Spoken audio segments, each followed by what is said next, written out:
Ah, bom, vamos continuar com programação funcional aqui no R. Eu vou falar agora da função do call, que é uma função essencial, tá? Ah, bom, ela é bastante útil, né? E diferentemente da família apply, que aplica uma função a cada elemento da lista, tá? A função do call ela reconstrói essa função e a executa sobre todos os elementos da lista, tá? Tratando cada elemento como um argumento da função. Ela é especialmente útil quando queremos juntar vários data frames contidos numa lista com as funções rbind e cbind. Tá? Rbind é equivalente ao bind rows do dplyr, né? E o cbind é equivalente ao bind calls do dplyr, tá? Bom, eu particularmente uso essa função na manipulação de dados longitudinais, ou seja, quando eu tenho várias tabelas de valores correspondentes a diferentes anos, né, e ou unidades federativas. Ou quando eu extraio de uma página web várias tabelas numa lista e elas precisam ser juntadas numa única tabela. Bom, vou dar um exemplo de do qual, né, vou criar aí 3 data frames com a coluna ano, unidade federativa, e uma terceira com coluna com valores simulados, tá? Depois disso, vamos colocar tudo numa lista e se queremos juntar todas elas, tá, em um único data frame, basta a gente chamar o do call, chamar o rbind, por exemplo, dentro do do call, tá? E ele vai transformar essa lista de 3 data frames num único data frame, tá? Então vamos lá. Então vamos carregar o pacote table, primeiramente, tá? Agora vamos criar o df1, quer dizer, o primeiro data frame, table, ano igual a 1992. Ao F vamos criar aqui repetir SP e RJ quantas vezes? Each 2 vezes, tá? Depois vamos criar uma coluna chamada valores, tá? rnorm de valores aleatórios aqui, tá? De uma distribuição normal. Tudo bem? Né? Vamos ver se está tudo correto. Está tudo correto. Agora vamos criar o df2. O df2 table, vamos colocar o ano de 1993. Vamos ao F, vai ser rep. Vamos lá, repetir aqui novamente São Paulo e Rio de Janeiro.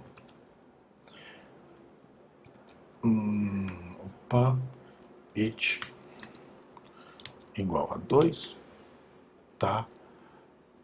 Valores igual a norm 4, tá? Então você pode notar que cada data frame tem 4 valores, tá?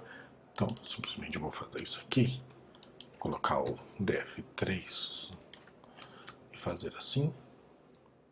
Aqui eu vou colocar 1994, vou manter Rio de Janeiro e São Paulo e vou... Então, basicamente é isso. Então, vamos criar esses 3 data frames. Tá? Eu errei em algum cantinho aqui. Eu acho que... Tá. Faltou o C aqui. E faltou o C aqui. Tá, pronto. Deixa eu dar uma limpada aqui embaixo. Então, vamos dar uma olhada ao glimpse df1, tá vendo?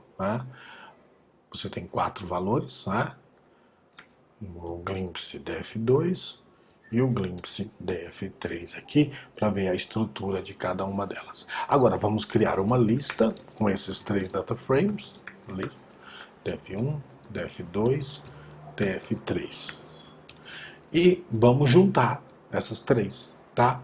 Então vamos chamar de df, e aí eu simplesmente faço do call, chamo a função, agregadora, tá? E chamo o objeto com as 3. Vamos ver agora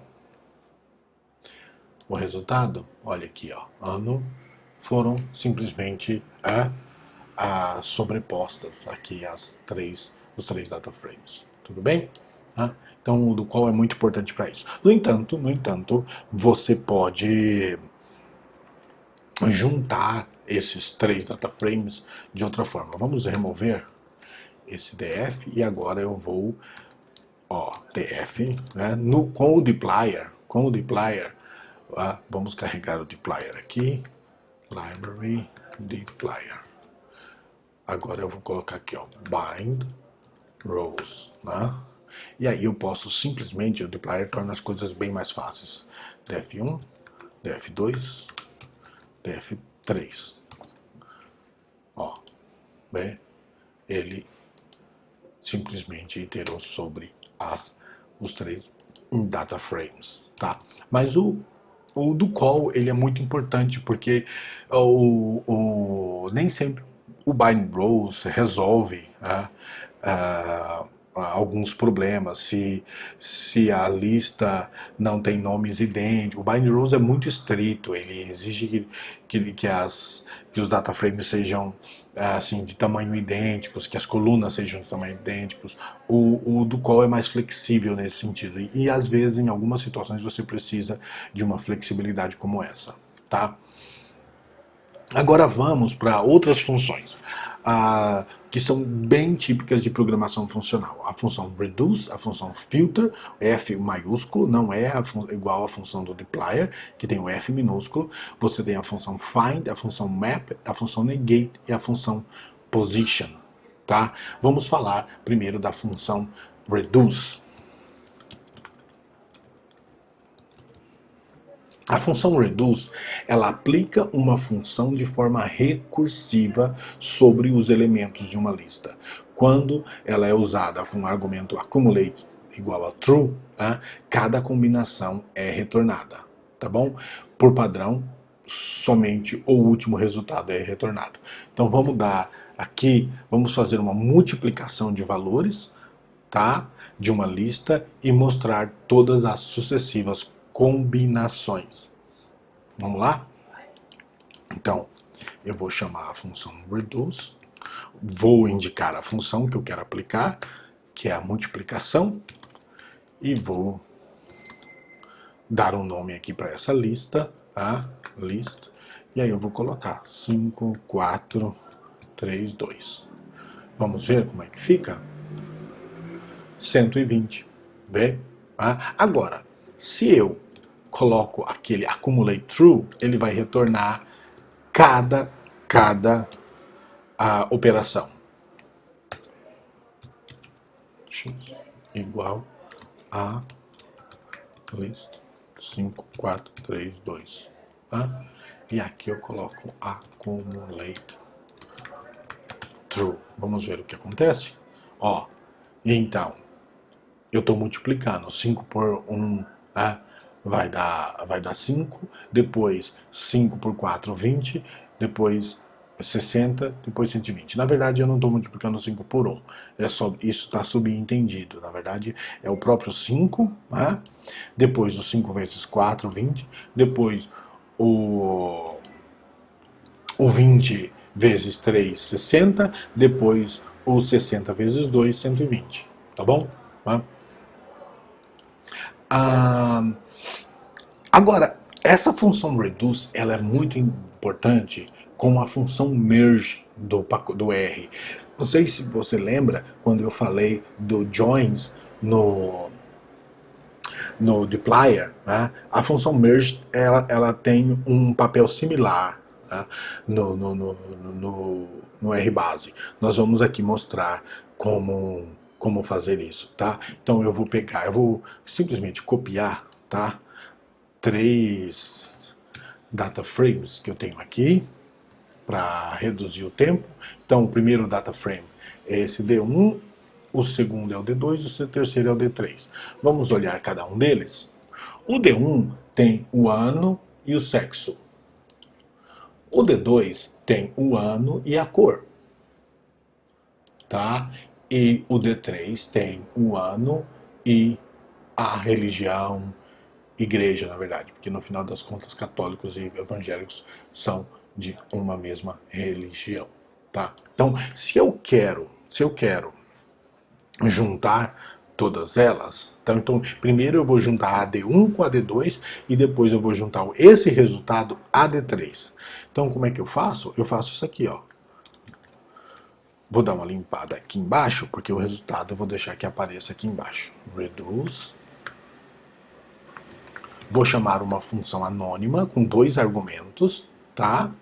E aí eu vou chamar a função merge x, y, tá? All true. E aí eu vou rodar sobre essa lista, tá?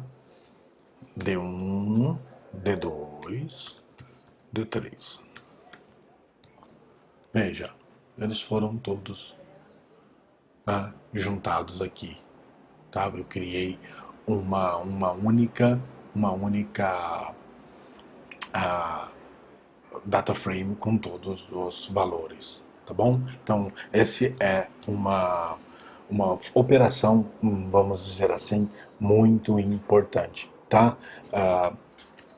Vamos continuar aqui com a nossa próxima função. Outra função que eu particularmente gosto é a função filter. Embora eu não tenha usado tanto ultimamente, mas eu considero ela bastante útil. Ela extrai os elementos, como o próprio nome indica, ela extrai os elementos de uma lista com base numa outra função. Vamos lá, nesse exemplo que eu vou dar, nós temos uma lista com 3 números. Vamos lá. Deixa eu colocar aqui, filter, por exemplo, S, list, 1, 2, tá? Vamos colocar aqui com 2 números só, 2 números A e C. Veja isso aqui é uma lista com 4 elementos, tá? Uma lista com 4 elementos, vamos ver aqui, S, 4 elementos, tá? Agora, eu vou filtrar somente os elementos que são caráter. S, que é o nome da lista, né? Esse caráter, tá? Eu errei aqui, tá? Esse é um problema do R base. A sintaxe nem é sempre consistente. Aqui eu coloco primeiro a função e depois eu coloco o objeto. Tá? Veja que eu peguei só o A e o C, tá bom? Agora vamos para a função find. A função find, ela é uma forma truncada do filter. Quer dizer, em vez de ela extrair todos os elementos conforme o predicado, no caso o predicado é o isCharacter, né? Ela extrai apenas o primeiro elemento. Vamos lá, vamos usar a mesma situação assim. Ó. Find is character S.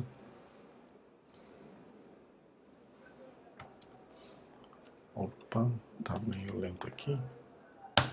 Tá vendo? Baixou. Aí ele pegou o A, tá? Então o B, o C, na verdade não veio.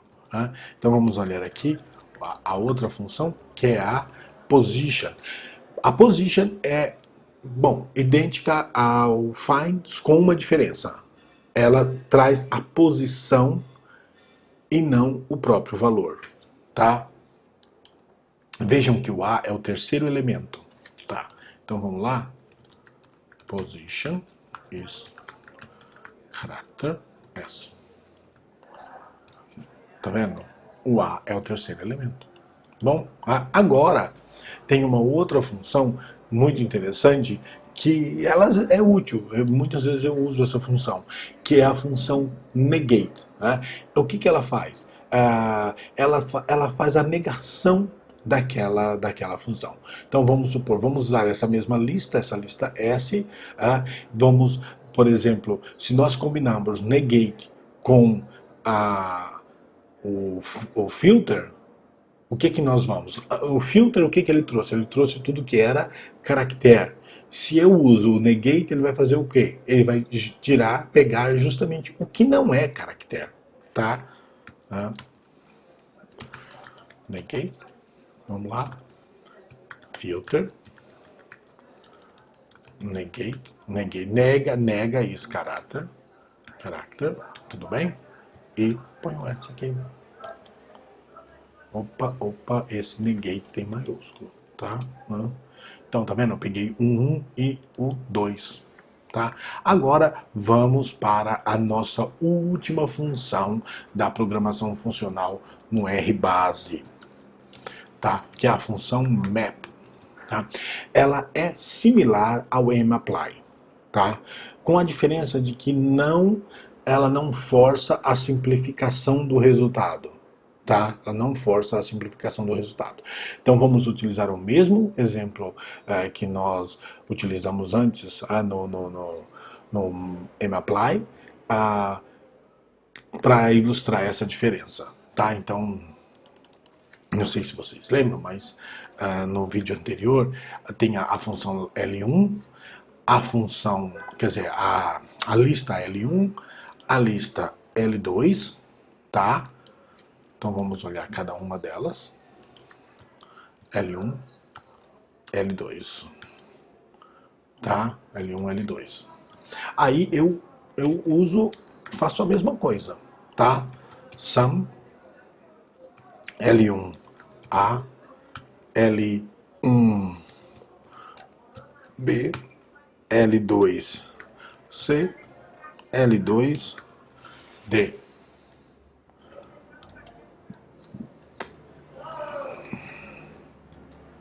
Tá? Veja o que aconteceu.